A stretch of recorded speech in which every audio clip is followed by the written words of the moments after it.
துரைமுருகன் வைத்த செக் ஆட்டம் கண்ட முதல் குடும்பம். பொதுச் செயலாளர் மாற்றத்தில் சிக்கல். திமுகவின் மூத்த தலைவரும் திமுக பொதுச் செயலாளர் அமைச்சருமான துரைமுருகனை சுற்றி சமீப காலமாகவே பல்வேறு சர்ச்சைகள் வெடித்து வருகிறது. அவர் இதற்கு முன்பு வகித்து வந்த கனிம வளத்துறையில் மணல் கொள்ளை விவகாரம் அவரை சுற்றி சர்ச்சையில் வெடித்தது. இந்த பரபரப்புக்கு மத்தியில் அவருடைய கனிம வளத்துறை பறிக்கப்பட்டு சட்டத்துறை கொடுக்கப்பட்டது.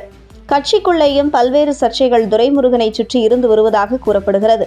குறிப்பாக அவருடைய சொந்த மாவட்டத்திலும் பக்கத்து மாவட்டங்களிலும் கட்சி நிர்வாகிகள் மத்தியில் இருக்கும் துரைமுருகனுக்கான செல்வாக்கு நாளுக்கு நாள் குறைந்து வருவதாகவே கூறப்படுகிறது.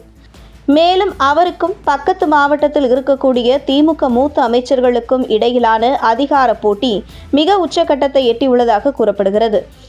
இதனைத் தொடர்ந்து துரைமுருகன் கையில் இருக்கும் பொதுச் செயலாளர் பதவியை பறிக்க வேண்டும் என்பதில் நீண்ட காலமாகவே முதல் குடும்பத்தினர் திட்டமிட்டு வந்தார்கள். ஆனால் அதற்கான காரணங்கள் கிடைக்காமல் ஒவ்வொரு முறையும் காலதாமதம் ஆகி வந்தது.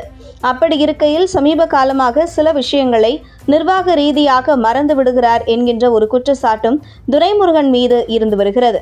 கனிம வள கொள்ளையில் சிக்கியிருக்கும் துரைமுருகனை பாஜக டார்கெட் செய்து நெருக்கடி கொடுக்க தொடங்கியுள்ளது. இதெல்லாம் காரணம் காட்டி இந்த வயதில் இவ்வளவு பிரச்சனை துரைமுருகனுக்கு தேவையா, அவர் ஓய்வு எடுக்கலாமே என்று முதல் குடும்ப தரப்பிலிருந்து துரைமுருகனிடம் பேசப்பட்டதாக தகவல் வெளியாகியுள்ளது. அதாவது, நீங்கள் சுறுசுறுப்புடன் இல்லை என்று முதல் குடும்பத்திடம் இருந்து அமைச்சர் துரைமுருகனுடன் பேசப்பட்ட போது அதற்கு தன்னுடைய கோபத்தை வெளிப்படுத்தி இருக்கிறார் அமைச்சர் துரைமுருகன். பல நிகழ்ச்சிகளுக்கு பொதுச் செயலாளரான என்னை அழைக்காமலேயே நிகழ்ச்சி நடக்கிறது, இதில் நான் ஆக்டிவாக இல்லை என்று என் மீது குற்றம் சாட்டுகிறீர்களா என்று தன்னுடைய கோபத்தை துரைமுருகன் முதல் குடும்ப தரப்பிலிருந்து பேசியவர்களிடம் வெளிப்படுத்தியதாக கூறப்படுகிறது.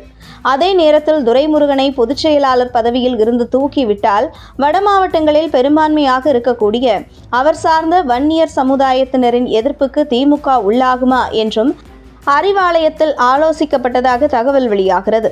குறிப்பாக கடந்த 2021 சட்டசபை தேர்தலில் வட மாவட்டங்கள் மற்றும் கொங்கு மண்டலத்தில் அதிமுக மிகப்பெரிய வெற்றியை பெற்றதற்கு காரணம் கொங்கு மண்டலத்தில் உள்ள கவுண்டர் சமூகம் மற்றும் வட மாவட்டத்தில் உள்ள வன்னியர் சமூகத்தின் வாக்குகள்தான் அதிமுகவின் வெற்றிக்கு காரணமாக இருந்தது. அந்த வகையில் தற்போது துரைமுருகனை பொதுச் செயலாளர் பதவியில் இருந்து தூக்கிவிட்டால் அது வட மாவட்டங்களில் திமுகவிற்கு மேலும் பாதிப்பை ஏற்படுத்துமா என்று ஆலோசனை நடத்தப்பட்டது. ஆனால் அதே சமுதாயத்தை சார்ந்த ஒருவரை திமுக முன்னிலைப்படுத்தும் போது இது ஒரு விஷயமே இல்லை என்றும் கூறப்பட்டிருக்கிறது.